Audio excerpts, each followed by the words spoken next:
The image that will not leave me is small enough to fit in the palm of a hand.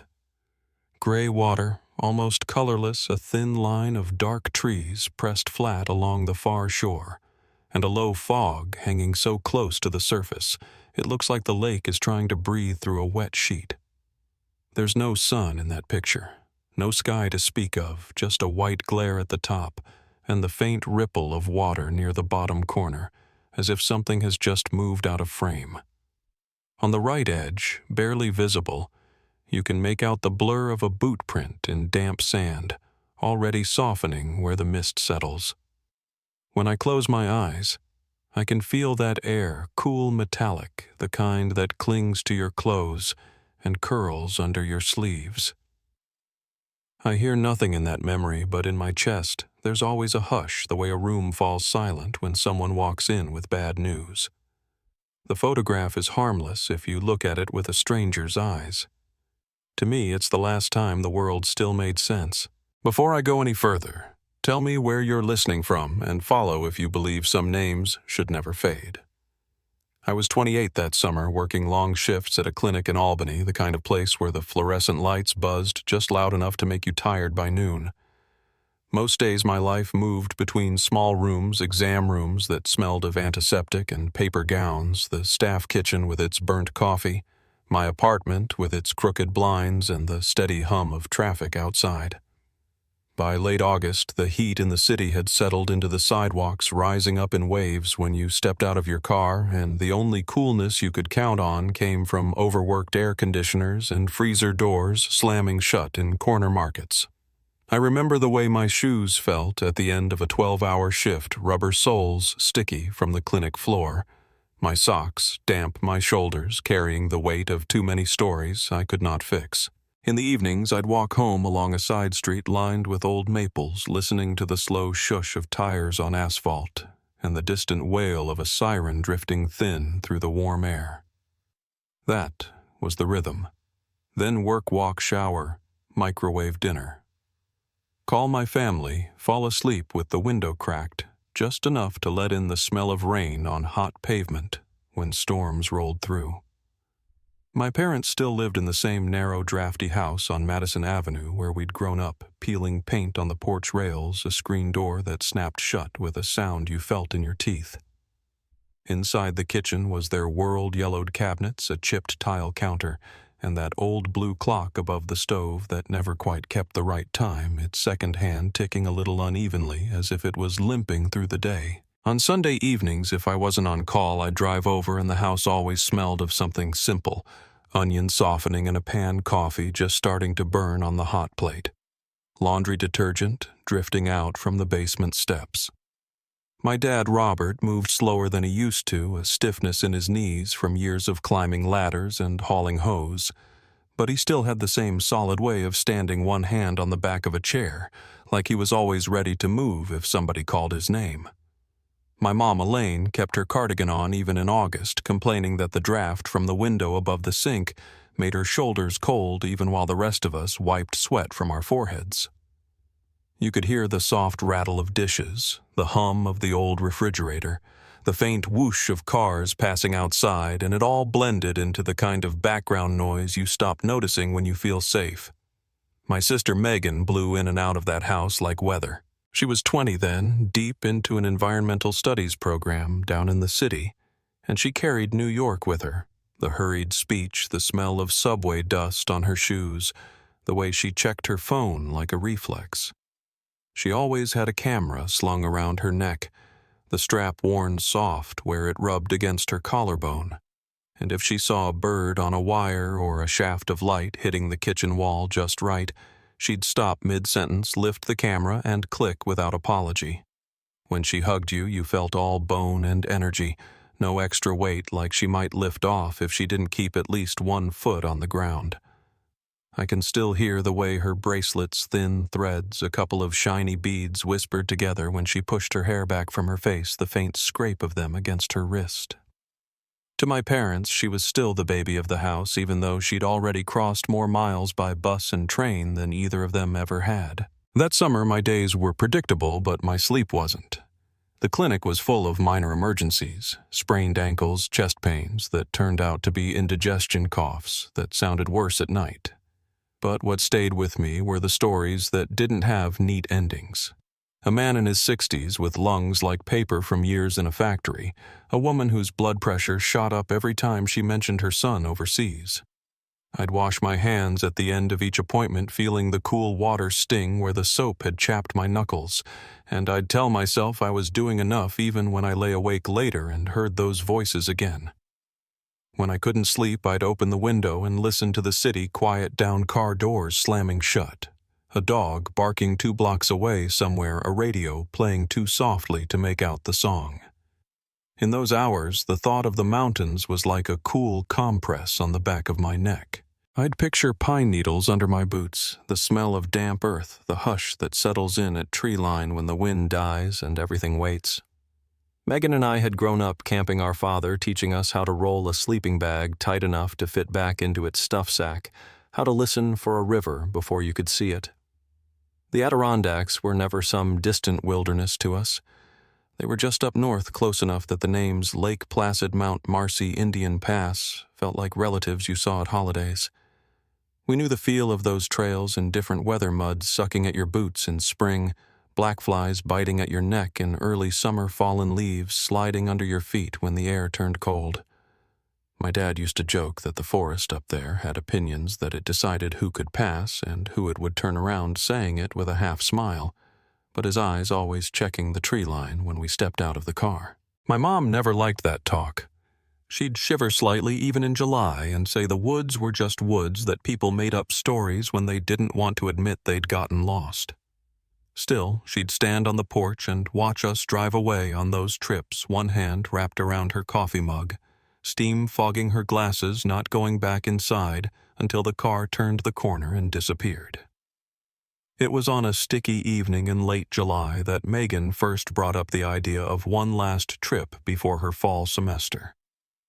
I remember the way the ceiling fan in my apartment groaned overhead, barely pushing the warm air around as I sat on the edge of my bed and listened to her voice come crackling through the phone. She was walking down some Manhattan side street. You could tell from the echo traffic noise bouncing off the buildings, a horn blaring somewhere through the line. "I just need trees," she said, and I could hear the strain under the lightness, the way her words hurried over one another. She talked about wanting 3 days with no subway rumble, no roommates, just the crunch of gravel and the sound of her own footsteps for once. I could almost smell the city on her as she spoke hot metal fryer oil from a corner place, the dry sting of exhaust, and I felt something in me soften. I pulled the curtain back with 2 fingers and looked down at the street outside my building, parked cars gleaming under the streetlights, a couple of teenagers on bikes rolling by, their laughter thin in the humid air. On my dresser, my old topo maps lay rolled up like tired scrolls, corners frayed from being taped and retaped to walls in different apartments. 3 days I can do," I told her, hearing my own voice slow down as I shifted into planning mode. I could feel the familiar weight of my pack, already the stiff canvas straps against my shoulders, the rustle of nylon as I reached for a zipper. We settled on the Van Hovenberg Trail, starting near Lake Placid and cutting over toward Indian Pass, a route we'd done in pieces but never as a small loop of our own.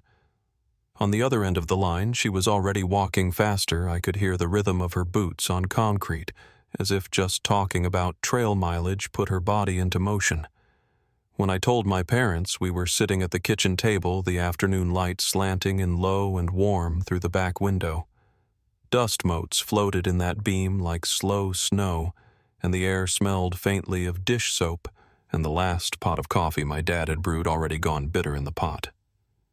My mom set down her mug a little too hard when she heard the word backpacking. "In those mountains again," she said, her voice soft but edged, and she ran her thumb along a chip in the table's surface like she was tracing an old groove.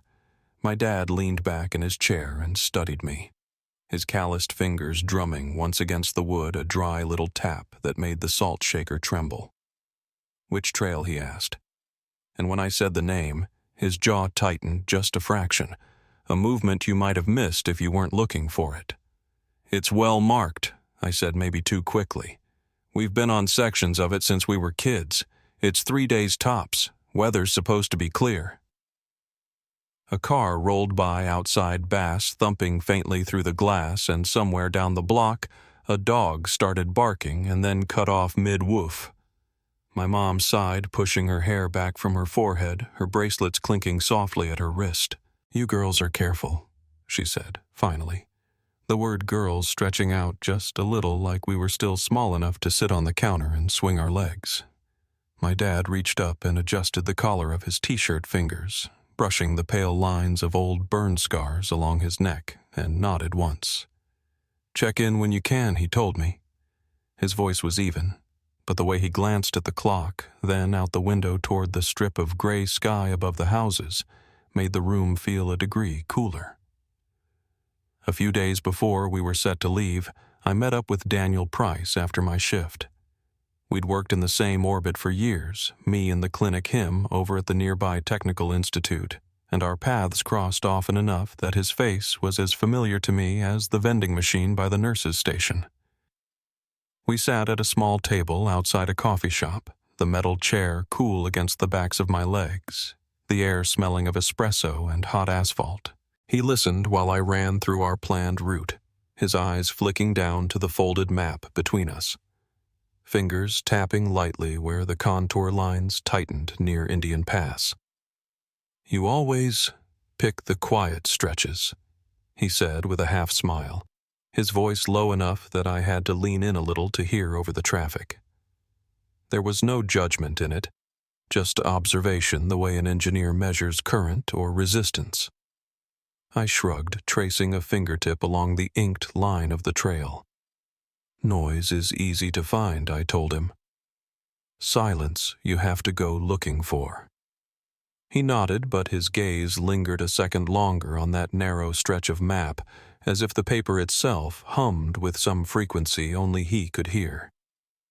Packing the night before we left felt like muscle memory. I spread my gear out across my living room floor. Sleeping bag, unrolled tent poles, laid out straight stove set in the middle like a small metal heart.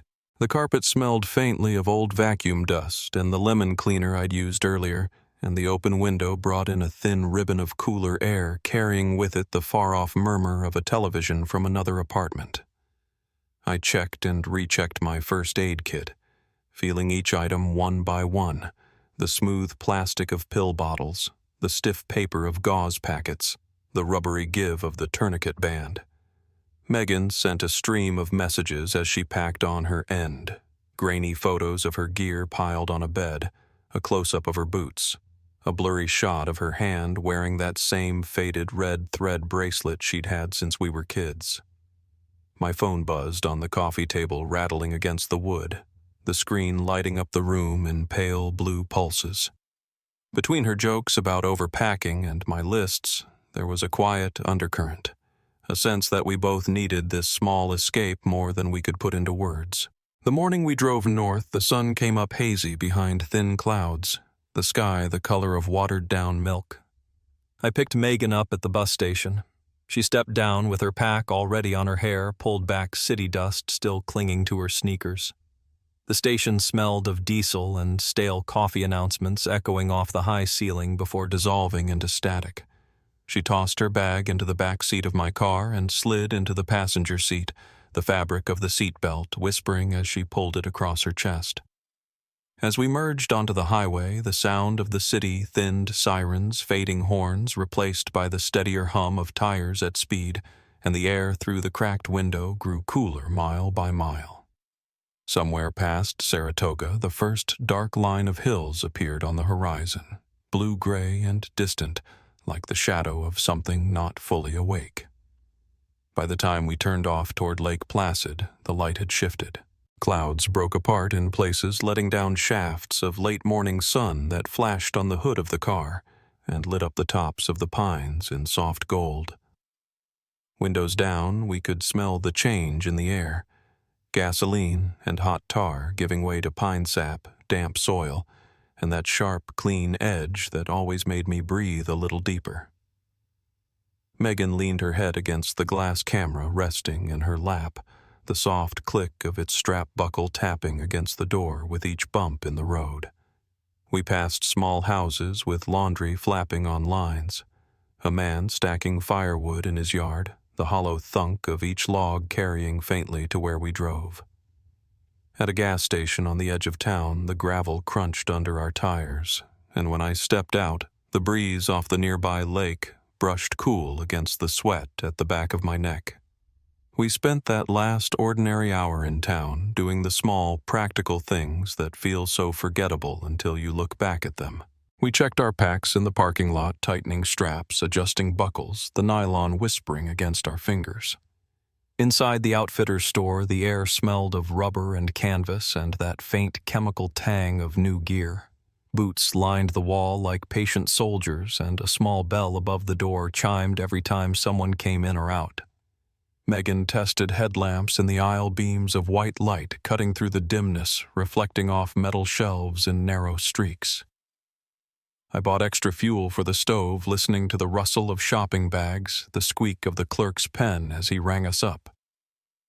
Outside, the sky had gone a little flatter, the blue dulled by a thin veil of high clouds, but the air still felt warm on our arms. When we finally pulled into the small gravel lot near the trailhead, the afternoon had begun to lean toward evening. The light filtering through the trees had that late-day softness, a kind of gold that made the dust motes in the air visible when you moved your hand. Somewhere in the distance, a woodpecker knocked steadily against a trunk, the hollow tap-tap-tap echoing through the stillness. We shouldered our packs, the weight settling into familiar grooves on our hips and shoulders, and listened for a moment to the quiet, just wind moving gently through needles and the faint rush of water far off. Megan adjusted the brim of her cap, the red thread at her wrist, catching a flicker of light, and grinned over at me. "Feels good," she said, her voice low, almost reverent. I knotted my throat a little tighter than I expected, the smell of damp earth already curling up from the trailhead like an invitation. Back in Albany that same evening, my parents' house went through its own small rituals without us. My mom later would tell me how she wiped down the kitchen counter in tight circles, the sponge squeaking against the laminate, even though there were hardly any crumbs. My dad watched the local news with the volume turned low, the flicker of the television washing over the living room walls in pale blue waves. Outside, the streetlights clicked on, one by one, bathing the sidewalk in that familiar amber glow, bugs beginning to swarm in lazy spirals around each halo. On the table by the hallway, my mom's phone lay face up the screen, dark, reflecting the faint shimmer of the ceiling light above. She glanced at it as she passed, more than once listening to the hum of the refrigerator and the distant swish of cars on wet pavement after a brief summer shower. By the time she finally turned off the kitchen light, leaving only the porch light burning against the quiet street, the house felt just a shade too still, like it was holding its breath, waiting for a sound that hadn't yet come. The first sign that something was wrong didn't come as a scream or a call from a ranger. It came as silence. I remember waking up that morning in my tent, the nylon walls glowing faintly with early light, the air cool enough that I could feel it on my nose. A jay was shrieking from somewhere up the ridge, and the nearby creek had that steady rushing sound, low and constant, like someone brushing sandpaper in long strokes. For a moment, everything felt exactly as it should. 3 days in the woods, sisters together, no rush to be anywhere. I stretched, listening for the familiar rustle from the next tent over the soft thump of Megan kicking free of her sleeping bag, the faint jingle of the little bracelet she always wore. But there was nothing. Not a zipper, not a cough, not her usual humming as she tried to wake herself up. I unzipped my tent, expecting to see her sitting by the creek with her camera, or crouched by the stove with a packet of oatmeal in her hand. Instead, I stepped out into a clearing that felt strangely hollow. The fire ring still carried a faint warmth when I passed my palm over it, as if someone had fed it a few sticks not long before dawn. Our packs were sitting open, but untouched straps draped neatly, and the map I'd unfolded the evening before was still spread across the flat rock beside the fire. Even the water filter was lying where I'd left it. Megan, I called out softly at first, not wanting to break the quiet in the trees. The word vanished into the air without even a small echo. I tried again, louder, cupping a hand near my mouth. Nothing moved. Not a squirrel, not a branch, not a boot hitting soil. The stillness pressed in so tightly that even the creek sounded farther away than before. At first I told myself she must have walked a short distance off to take a picture. She'd done that on every trip we'd ever taken, wandered just far enough to find an angle she liked. But the longer I stood there, the more that logic frayed.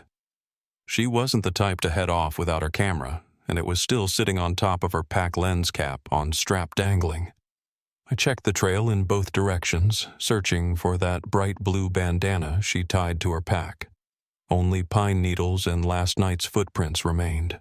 Mine, hers, a pair of prints leading toward the creek, but even those looked softened around the edges as if dew had made them blur. A strange feeling crept up the back of my neck, then not quite fear, just unease, as though someone had lifted a familiar painting off the wall and left the clean square of wall behind it.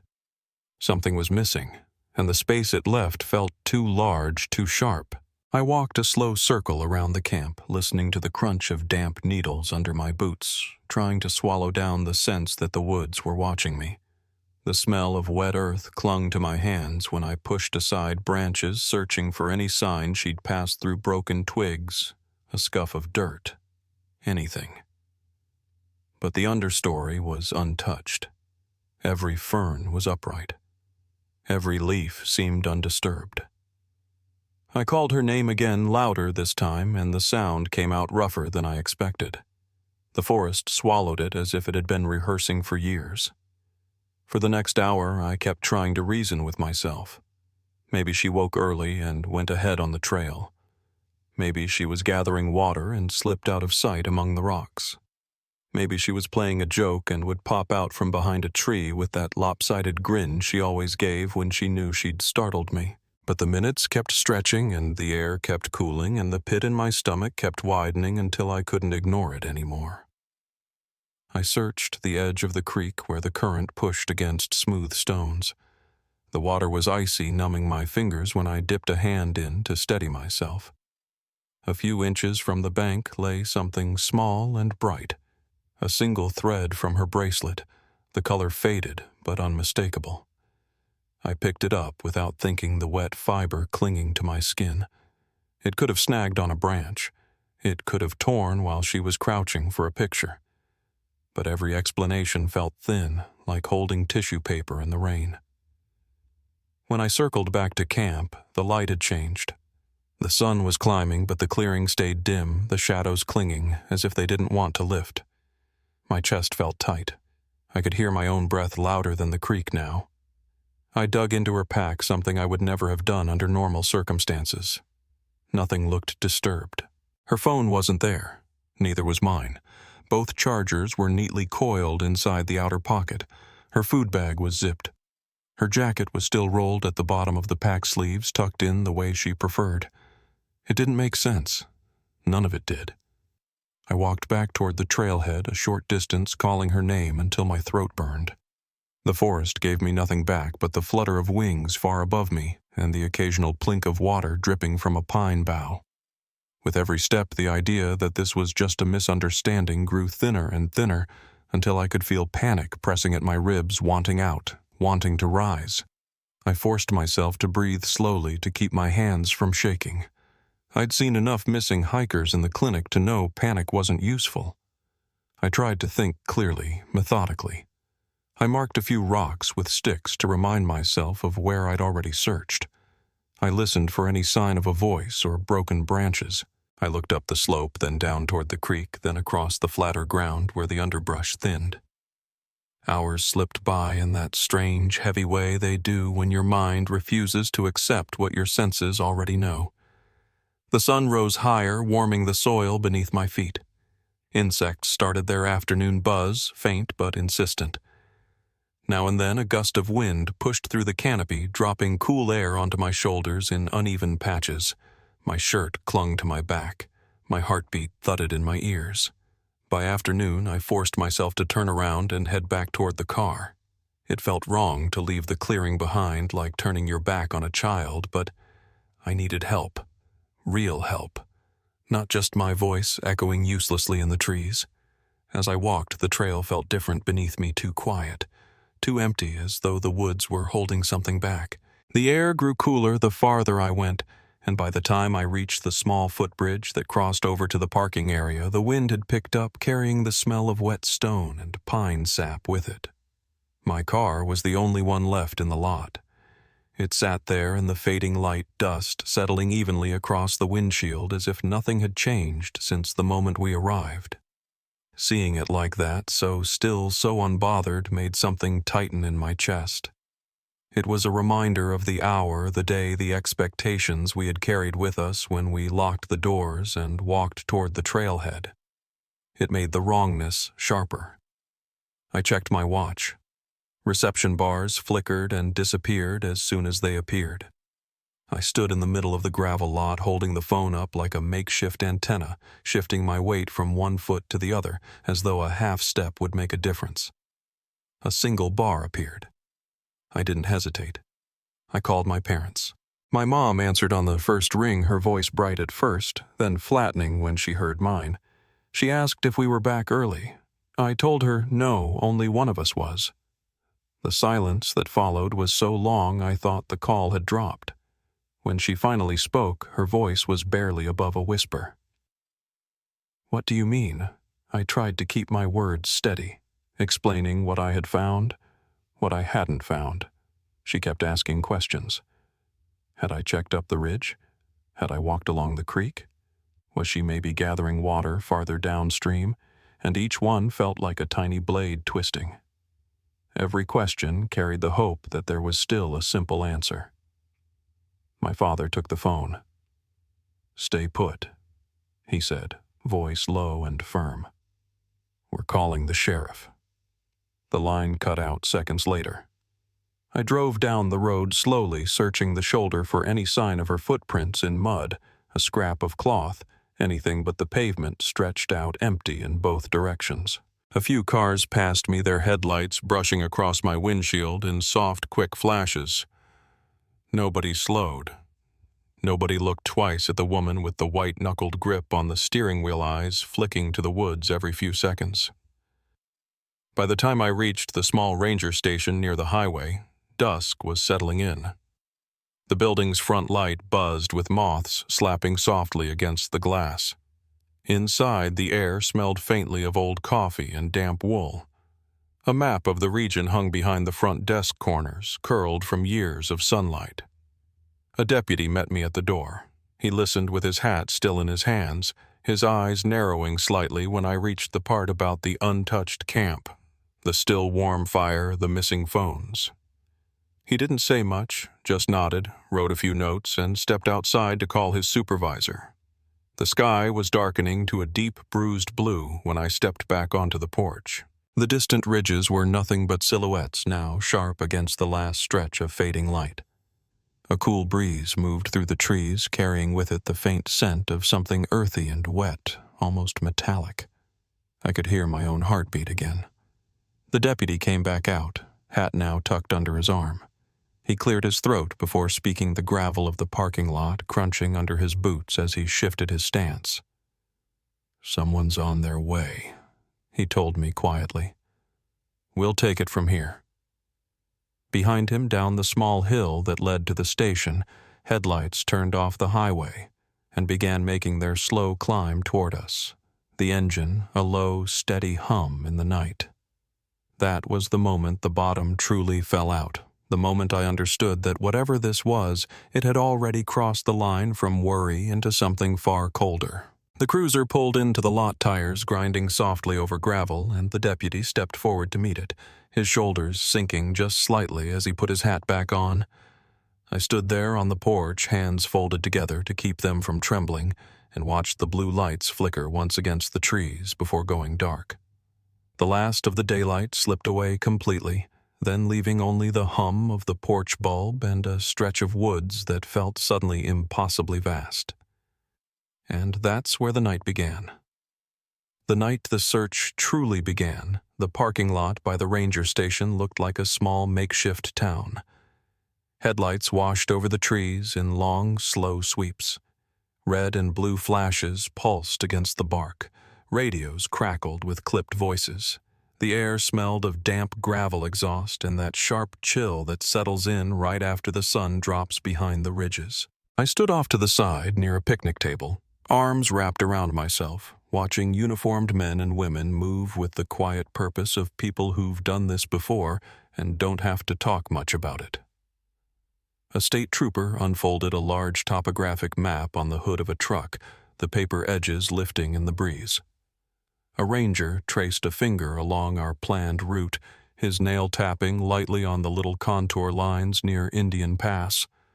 Another man in a green jacket was kneeling beside a dog adjusting its harness, his hands moving with practiced, efficient care. The dog's breath steamed in the cold air, ears perked tail low as if it already understood this wasn't a training exercise. At some point, Sheriff Paul Redmond arrived. I remember the sound more than the sight, his cruiser rolling in, slow over the gravel, the engine cutting out the sudden pocket of quiet before the doors opened. He stepped out with a small notebook tucked in one hand, his other hand hovering near his belt, not quite touching like he was steadying himself. When he came over to speak to me, he took his hat off and held it against his chest for a moment as if we were already standing at some kind of memorial. He asked me to walk him through the last 24 hours. I did it as evenly as I could, my voice catching only when I had to say Megan's name out loud. The porch light above us buzzed, drawing in moths that slapped softly against the glass. A breeze slipped under my collar and ran a cold line down my spine. Every time I paused, I could hear a truck door slam, a radio chirp the clink of metal as someone checked their gear. The sheriff listened without interrupting his eyes, steady, the skin around them creased from years of squinting into sun and snow. When I described the camp, the tent still standing, the pack undisturbed, the map left open, his jaw tightened just enough to notice. He didn't say what he was thinking. He just nodded, wrote a few words down in his notebook, and told me they'd start at first light. Those hours before dawn were a blur of half-formed thoughts and physical sensations. The hard bench inside the station digging into my thighs. The coffee someone handed me too strong and too hot, burning my tongue. The smell of wet wool from jackets hanging by the door. I called my parents again from a corner by the vending machines. My mom's voice came through thin and small, as if the distance had stretched her into something fragile. My father didn't say much. I could hear him breathing slow and measured as if he were pacing while we spoke. When the sky finally began to lighten, the whole scene shifted. What had been a loose cluster of cars and people suddenly took on a shape. Trucks lined up tailgates, open packs being hoisted in practiced motions. Someone rolled out strips of bright tape and marked sections on the big map with quick, confident strokes. A helicopter thumped in the distance, the sound low at first, then louder, making the windows vibrate as it banked in over the tree line. They let me ride as far as the main trailhead with one of the teams. The cab of the truck was warm from the heater, smelling faintly of coffee and dust. Outside, the morning was cool and gray mist hanging in the low spots where the road dipped. We passed quiet houses, their windows still dark porch lights throwing small yellow pools onto damp steps. A dog barked once as we went by, then stopped as if it understood this wasn't its business. At the lot, the grass along the edges glistened with dew. My car sat where I'd left it, a thin layer of moisture beating on the windshield. Seeing it in daylight made the previous day's confidence feel almost obscene. It was the same vehicle that had brought us to the trail as if the world were safe and predictable. Now it looked like a prop someone had forgotten to move off the set. They asked me to walk them through the first section of trail. I pointed out where we'd paused to adjust our packs, where Megan had stopped to frame a shot of light through the trees. The forest smelled of wet dirt and old leaves, the ground soft under our boots. One of the dogs sniffed at the edge of the path, circling the same patch of ground twice before its handler gently tugged it forward. When we reached the camp, The clearing looked exactly as I had left it and somehow completely different. Yellow tape now fluttered from a few low branches' edges, snapping softly in the breeze. A photographer moved carefully around the sight camera, clicking the shutter sound small but insistent. A ranger knelt by the fire ring, holding his hand close to the ash, like he could still feel last night's warmth. Another officer stood near the open map eyes, scanning every inch of rock as though the paper might tell him something it had withheld from me. They asked me to step back while they worked. I found a spot near a tree and leaned against the rough bark, feeling bits of lichen break under my jacket. Voices rose and fell around me. Measurements called out coordinates repeated into radios, the soft murmur of men and women who'd done this enough times to keep the fear compartmentalized. At some point, a trooper approached, holding a small plastic evidence bag. Inside was the fragment of red thread I'd found near the creek. It looked almost insignificant in the clear plastic, just a damp, faded line against the slick surface. He told me they'd send it to the lab standard procedure. His tone was calm, but his fingers flexed once around the bag before he slipped it into his pocket. The day wore on, and the search expanded. Teams fanned out from the camp radio antennas, bobbing above their packs as they moved through the trees. A helicopter circled overhead, the chopping of its blades muffled by distance, its heat-sensing camera scanning ridgelines and gullies. They worked in systematic sweeps, grid by grid, calling out to each other over the radio with short bursts of information. Every time a voice crackled through my body tensed. A name, a location, a question, then negative. Nothing. Cleared. Each reply felt like a door closing quietly somewhere you couldn't see, but could feel. By the second day, volunteers started to arrive, locals in worn boots and old jackets, some carrying their own radios, others simply ready to follow instructions. The gravel lot filled with vehicles, pickup trucks, SUVs, a couple of sedans that looked out of place among the four-wheel drives. Thermoses were passed around. Someone had set up a folding table with sandwiches and coffee, the smell of bread and roasted beans mixing with the metallic tang of cold air. My parents came up that day. I'll never forget the look on my mother's face when she stepped out of the car and saw all the vehicles, the uniforms, the dogs. Her hand went instinctively to her chest, fingers pressing against her sweater like she was trying to keep her heart in place. My father walked over to the map without a word, his eyes taking in the colored lines, the circles indicating search zones. His jaw was clenched so tight that the muscle near his temple twitched. In the evenings, when the teams returned, the station would fill with the tired sounds of gear being dropped, boots being unlaced, radios being plugged in to charge. The smell of sweat-wet fabric and pine resin settled over everything. Reports were given, notes taken. Miles covered, areas cleared, no sign. On the third day, there was a moment when hope flared hard enough to hurt. One of the teams found a candy wrapper along a narrow game trail about a mile from our camp. Same brand we'd bought in town. It lay half-pressed into the mud edges, curled. For a few minutes, the air inside the station seemed to charge conversations, pausing, heads turning toward the map as someone marked the spot with a pen. They brought it in a bag just like the thread. Under the fluorescent lights, it looked ordinary. A little dirty, creased. They couldn't lift a clean print off it, they said. Too much moisture, too much smearing. The dog they brought to that spot worked a scent down the trail, nose low, tail straight. It pulled hard for a few hundred yards, handler moving quickly behind radio pinched to his shoulder. Then, abruptly, the dog stopped. It circled, sniffed, whined once. The handler called out the location, a narrow dip in the land where water sometimes gathered, a small drop-off leading toward a rocky outcrop. Beyond that point, the scent vanished. It was as if someone had drawn a line across the forest floor, and anything human had simply ended there. You could feel the mood shift when that news came back. Not a panic, not yet, but something firmer than worry. This wasn't just a case of someone wandering off a trail and leaving a breadcrumb path behind them.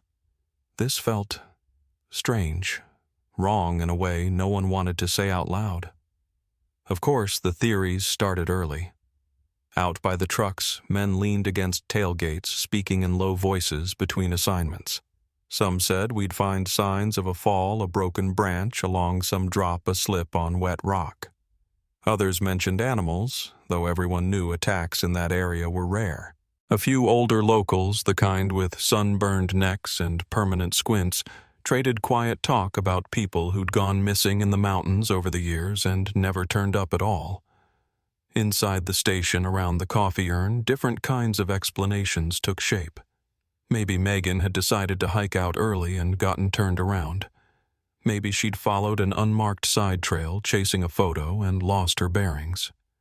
Maybe some injury had left her holed up under a log waiting to be found. Each maybe came with its own small story, a way of stretching reality just enough to make the unthinkable feel survivable.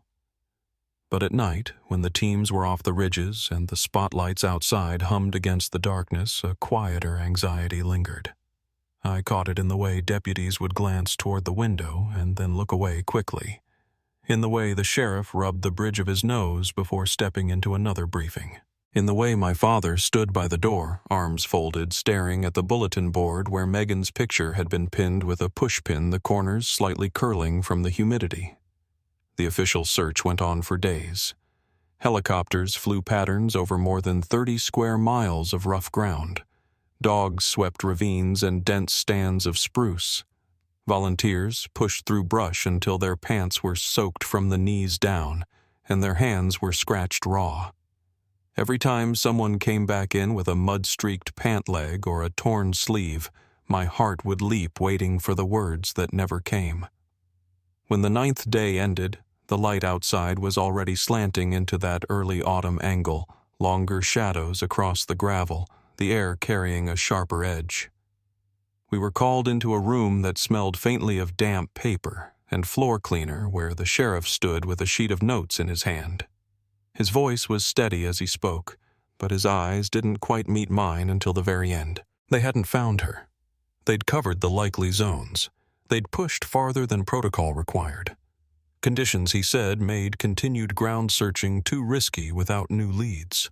He used phrases like probable accident and lost hiker in that official cadence that sits somewhere between apology and distance.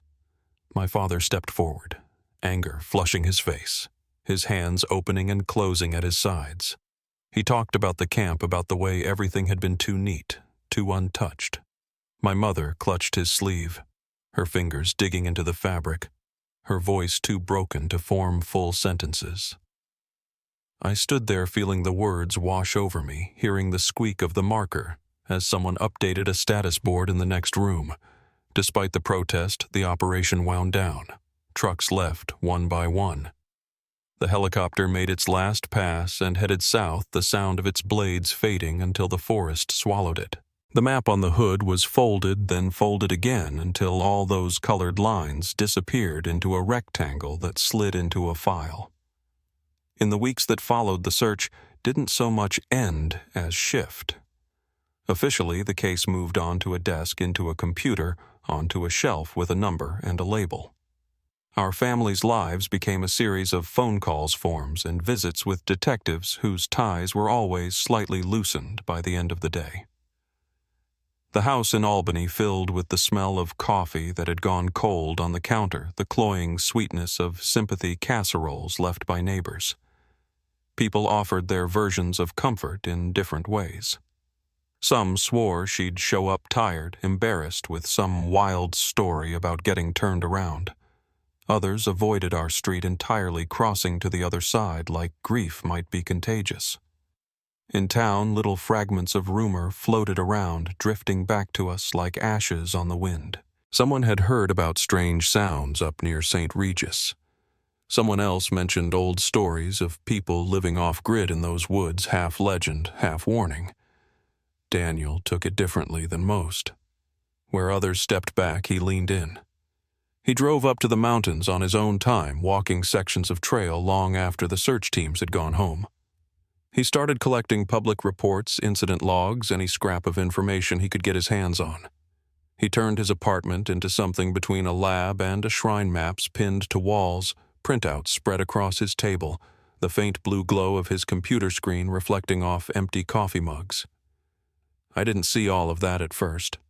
In those early months, my world had shrunk to work home and the empty chair at my parents' table. But I heard his voice on the phone, calm and focused, asking small questions that hinted at a larger plan. He talked about patterns, about topography, about how sound travels in certain hollows. He mentioned using an old piece of equipment from his lab to scan the ground near remote rock slides. The details sounded technical, almost clinical, but under the words, I could hear the same thing that kept me awake at night, a refusal to accept that a person could simply vanish and leave nothing behind. Over the next summers, his work became something the rest of us leaned on without quite understanding. He and a small group of friends returned to those woods again and again, this time with homemade sensors, borrowed gear, and a stubbornness that didn't care much about official conclusions. They mounted small cameras on trees, their lenses catching the pale glow of night in grainy black and white. They compared old satellite images to new ones, looking for tiny changes in patches of forest most hikers never thought about at all. Now and then, he'd bring a laptop to my parents' house and show us his progress. The screen would fill with a map of the region dotted with small colored points, recorded odd sounds, unexplained heat signatures, reports of smoke where no campfire should have been. Some of those dots clustered in familiar places near known trails at popular viewpoints. Others sat in quieter corners where the contour lines bunched tightly together and the names on the map shrank to thin, almost illegible print. One evening, a few years after Megan vanished, we sat around that kitchen table again. The same blue clock ticked unevenly above the stove. The smell of pot roast lingered in the air, mixed with the faint scent of printer ink and paper. Daniel had laid out a fresh print of his map, the colors muted under the yellow kitchen light. He pointed to a patch of woods between a small bog and a lesser-known lake, an area without any marked trails. Several of his red points overlapped there, forming a dense little cluster no bigger than a thumbprint. "There's something about this stretch," he said quietly. "Noise patterns, heat, stories from hunters. It doesn't behave like the rest." My mother's hand tightened around her coffee cup. My father leaned closer, his shadow falling across the paper. I just stared at that small, crowded space on the map, feeling a cold thread wind through my chest. Outside, the night had turned clear. Crickets rasped in the yard. A car rolled by its tires, whispering over the pavement, the sound fading quickly into the dark. As we sat there, a phone buzzed on the table, Daniel's screen lighting up with a number from the county up north. He glanced at it, then at us, and for a moment the whole room seemed to hold still. The clock ticked. The refrigerator hummed. The crickets outside kept on with their slow, steady chorus. He answered, voice low. I watched his face change. As he listened, eyebrows drawing in his free hand, flattening against the map, as if to steady himself. He didn't speak much, just a few short replies, his eyes fixed on that cluster of red marks. When he hung up, he didn't look at us right away. He let out a long, controlled breath, the kind you take when you know there's no going back to the way things were 5 minutes ago. "They've got..." Something he said at last, his voice barely above a murmur. "They're asking for all my data on this section." His finger rested again on that small patch of forest between the bog and the lake, and just like that, in a quiet kitchen on a perfectly ordinary night, the search we thought had gone still began to move again, turning toward something we couldn't yet see, only feel like a shift in air before a storm finally breaks. The shift came in a single sharp burst of radio static that cut through the afternoon like a snapped wire. I was sitting on the tailgate of a truck, the cold metal seeping through my jeans, when the first transmission cracked across the clearing. The air smelled of pine sap and churned up soil from boot tracks, and the late September sunlight hung low, filtering through the branches in thin, pale beams. A moment earlier, the search teams had been moving with the steady, practiced rhythm I'd grown used to voices. Low dogs panting softly, maps rustling in the breeze. Then the radio hissed again, louder, followed by a voice I didn't recognize, urgent and tight. "Redmond, we need you up here. Bring the markers. Bring everyone." The ranger beside me stopped mid-sentence and turned his head toward the sound. He didn't move for a breath or two, just listened, his gloved hand slowly curling into a fist. I felt something hollow out inside my chest before I even understood why. Sheriff Paul Redmond stepped out from behind a truck, his expression sharpening as he raised his radio. Around us, the clearing seemed to tighten as if the air drew itself in. I slid off the tailgate boots, hitting the dirt with a soft thud. My hands trembled before I could stop them. The chill in the air felt suddenly sharper, the forest strangely quiet except for the distant hum of insects. No one had to tell me that whatever they'd found wasn't small. A convoy of us moved out, sheriff's deputies, a handful of state investigators, 2 rangers with dogs straining lightly at their leashes. I followed behind, each step feeling heavier than the last. The trail underfoot was damp, the soil giving slightly with each bootfall. The scent of wet bark and cold stone grew stronger as the path narrowed, winding between thick stands of fir. When we reached the ridge where the transmission had come from, I saw the tape, first bright orange ribbons tied to branches fluttering in an almost windless air. A deputy raised his hand for everyone to slow. His other hand hovered near his belt, fingers resting lightly on the metal buckle, like he needed something solid to anchor himself. Just beyond him, 2 searchers were standing at the edge of a shallow depression in the ground. Their faces were pale, with a kind of stunned focus eyes fixed on something below. I couldn't see what it was from where I stood, but the tension in their shoulders was unmistakable. I moved closer, the forest floor crackling under my boots. A ranger stepped aside, giving me a narrow view down into the pit. The earth had been dug out long ago, maybe years. Roots snaked through the walls, holding the soil in uneven lattices. Wooden beams reinforced the space charred at the ends, their surfaces blackened as if a fire had burned low and hot against them. The smell rising from that dark hollow was a mix of damp, clay, old smoke, and something else, something metallic, faint, and unsettling. On one of the support logs carved deep into the grain was a symbol I had never seen, but felt in my bones all the same. A rough circle with a split down the center, the cut jagged like something torn apart. A second symbol hung from a cord just inside the entrance, made of bone, feather, and string, swaying slightly, though no wind touched it.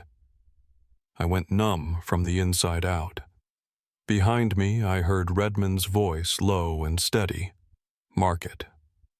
Secure it. Nobody goes inside yet." As investigators moved in placing stakes around the perimeter, I felt my legs weaken. I pressed a hand against a nearby tree to steady myself. The bark was cold and flaking, leaving small, gritty pieces on my palm. The pit wasn't large, but it radiated a presence as though the earth itself had held something alive and cruel in its dark throat. One of the teams fanned out along a faint path leading away from the pit boots, crunching over leaves that had fallen too early, their edges brittle with dryness. I followed at a distance, my breath shallow. After a few minutes, someone called out again, this time from farther down the slope. The second sight was worse. A circle of stones sat beneath a low overhang of rock, each stone marked with long, dark streaks that looked almost black in the shade. In the center, ashes lay in a shallow heap, mixed with what looked like fragments of burnt leather and charred wood. A small clay vessel sat just beside it, cracked in two, its inside coated with a hardened residue the color of dried blood. I felt my stomach turn. Redmond stepped up beside me, exhaling slowly through his nose. His voice was barely above a whisper when he spoke to the forensic techs. "Get samples. All of it." Rangers continued to spread out their movements, careful, each step tested before committing. The air around us felt thicker, colder, as though the sunlight filtering through the trees couldn't quite reach this pocket of forest. Then came the third call. This one didn't have urgency in the tone, just dread. It came from a narrow gorge a few hundred yards from the stone circle. The terrain dipped sharply, the ground littered with slick stones and moss that squished under our boots. A thin trickle of water ran along the bottom, the sound faint like someone whispering through clenched teeth. I reached the edge and looked down. There, tangled in a bed of thick aquatic grass and silt, was a length of rope tied around a boulder. The rope was frayed from time and water, but the knots were unmistakably intentional, hardened, intricate, meant to hold. 2 divers arrived the next morning. I watched from the ridge as they prepared checking gauges, adjusting masks, their breath fogging briefly in the cool air before disappearing. The lake they were entering was quiet and steel gray, the surface flat as a pane of old glass. Mist rolled along the waterline, hugging the shore in thin, milky ribbons. When they slipped beneath the surface, all sound seemed to fade, leaving only the faint hum of wind against the pines. Minutes passed, slow, heavy minutes, and just when I thought I couldn't stand another second of waiting, one diver broke through, lifting a hand to signal. Another hand followed, gloved, gripping something wrapped in a black bag. The climb up the bank was slow. The water clung to the divers' suits, dripping in fat droplets onto the rocks.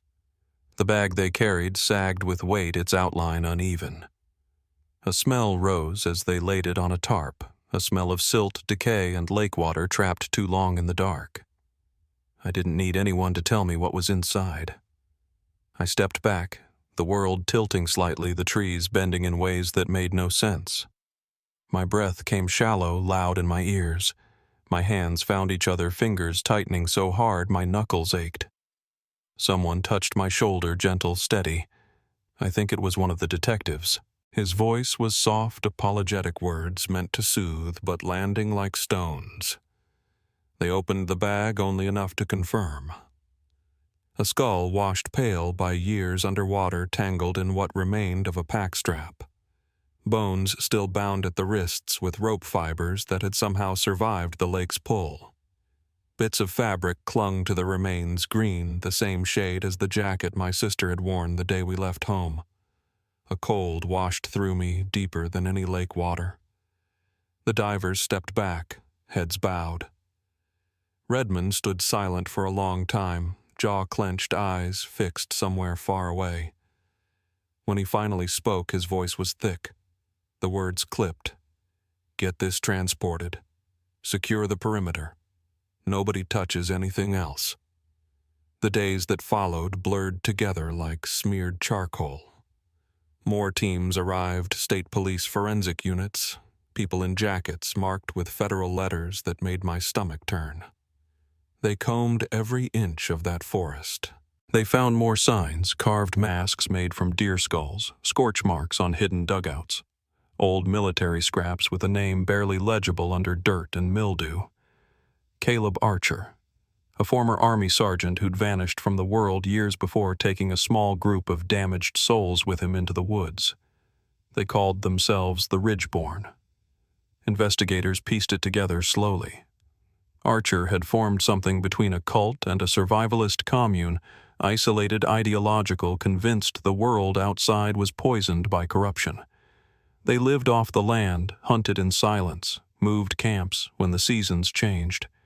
And when they wanted to purify someone, they did it by force. Megan had been taken the first night. She'd been held in that pit, forced through rituals, and when she tried to run, they'd bound her to the rock and lowered her into the lake, claiming the water would carry her into the earth. I listened to these facts in a fog, pieces of horror delivered in quiet, clinical voices. My mother wept until she couldn't make sounds anymore. My father sat with his head in his hands, elbows on his knees, rocking forward slightly with each breath. I felt nothing at first. Just a great hollow pressure in my chest, as if grief was gathering itself before it finally struck. It did eventually. It came in a wave so heavy I had to sit down on the cold floor of the station hallway, my back against the wall, my palms pressed to my eyes as tears finally broke through. They arrested Archer 2 months later, cornered in an abandoned logging site north of the ridge, gaunt and silent, a mask made from bone wrapped in cloth beside him. His accomplice, Jonah Blake, was picked up soon after, hands scarred, carrying a crude medallion carved with that split circle symbol. Their capture brought no relief, only the start of something harder. Those weeks were filled with statements, briefings, identification forms, and nights my parents and I sat in the sheriff's office under fluorescent lights that buzzed like trapped insects.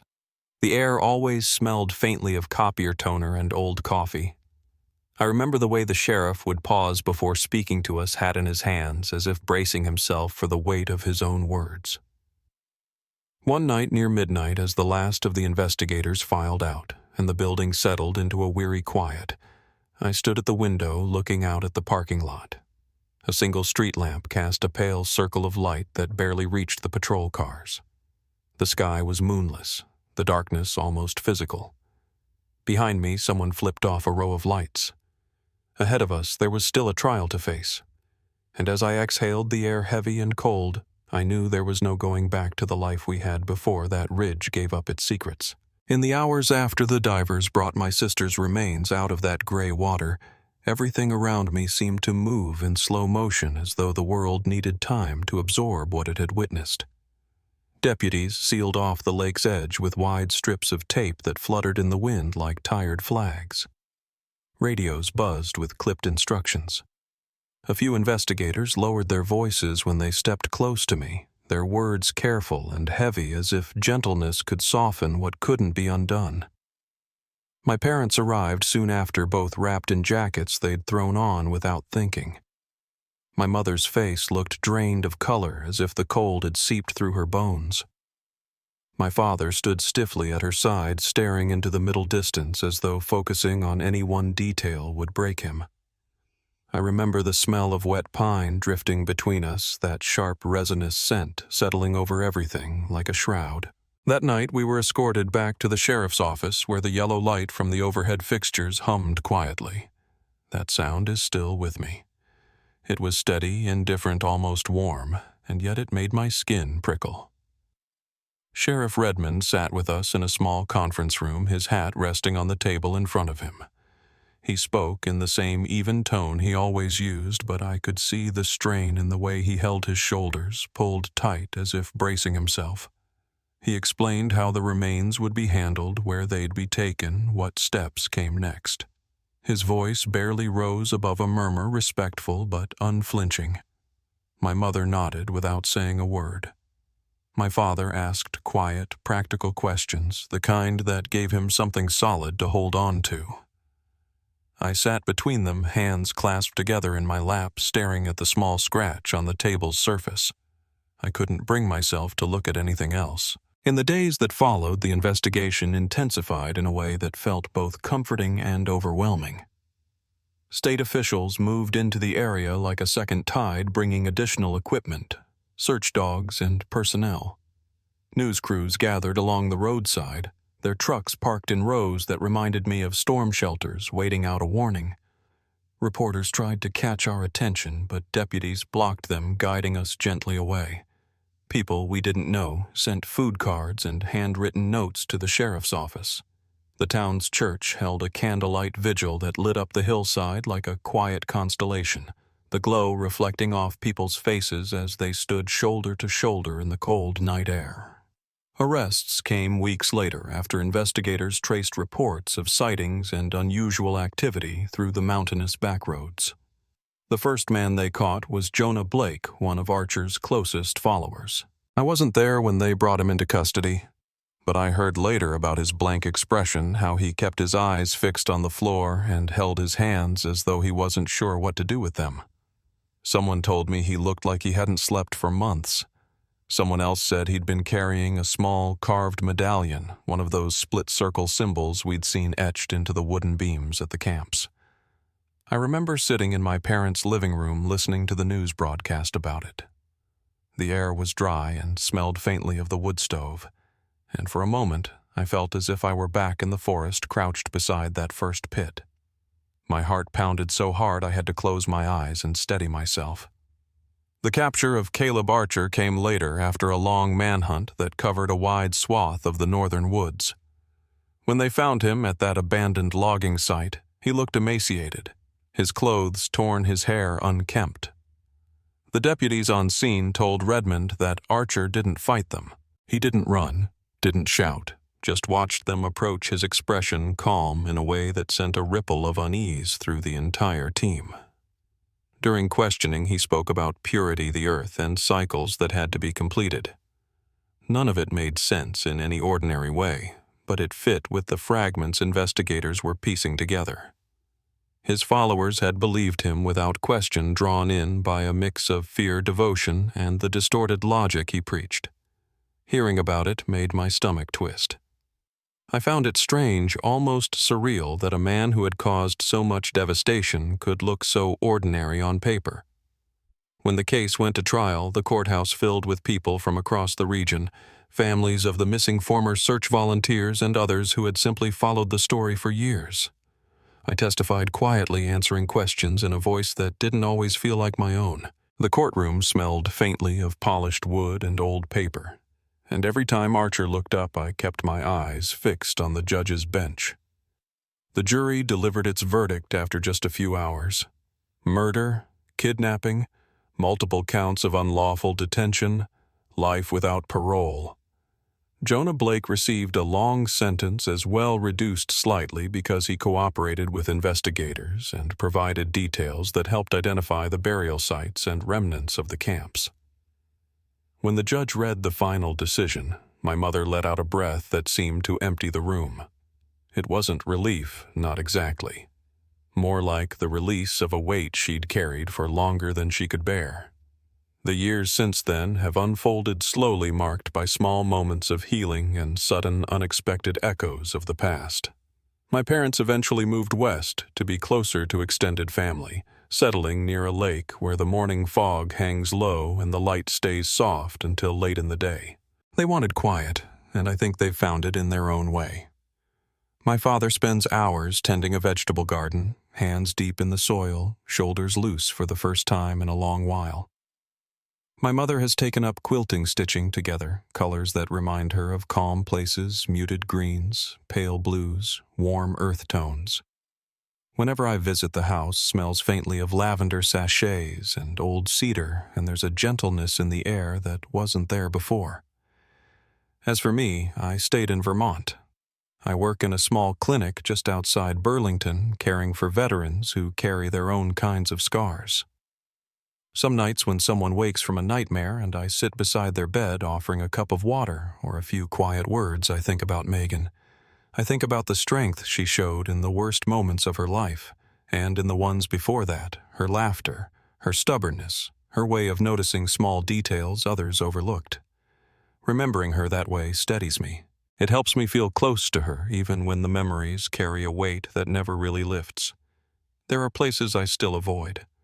The stretch of road where she first disappeared, the ridge where we found the camps, the lake.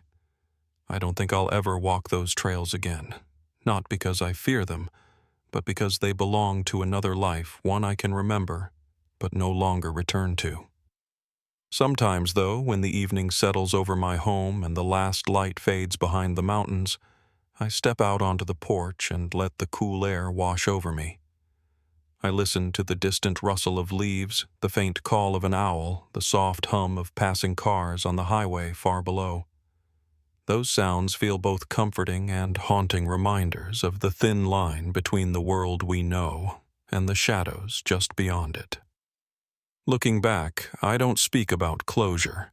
That word doesn't fit what happened or how we've had to live afterward. What I feel instead is a kind of quiet endurance, a way of carrying Megan's memory with me in everything I do.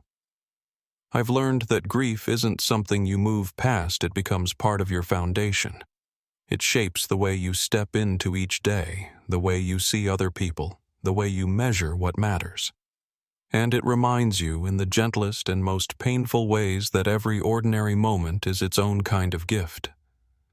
There's a road near my home that winds through a low valley lined with birches. In early fall, their leaves turn a soft, pale yellow that looks almost luminous in the morning light. I walk there sometimes early enough that the dew still clings to the grass and the air smells like damp earth and wood smoke from distant chimneys. I think of my sister on those mornings. I think of how she would have lifted her camera to catch the first glint of sunlight through those leaves, how she would have paused, tilted her head, and smiled at the quiet beauty of it. That image stays with me gentle, unbroken, untouched by anything that came after. If you're still here with me, let me know where you're listening from and follow the channel so these stories are never forgotten.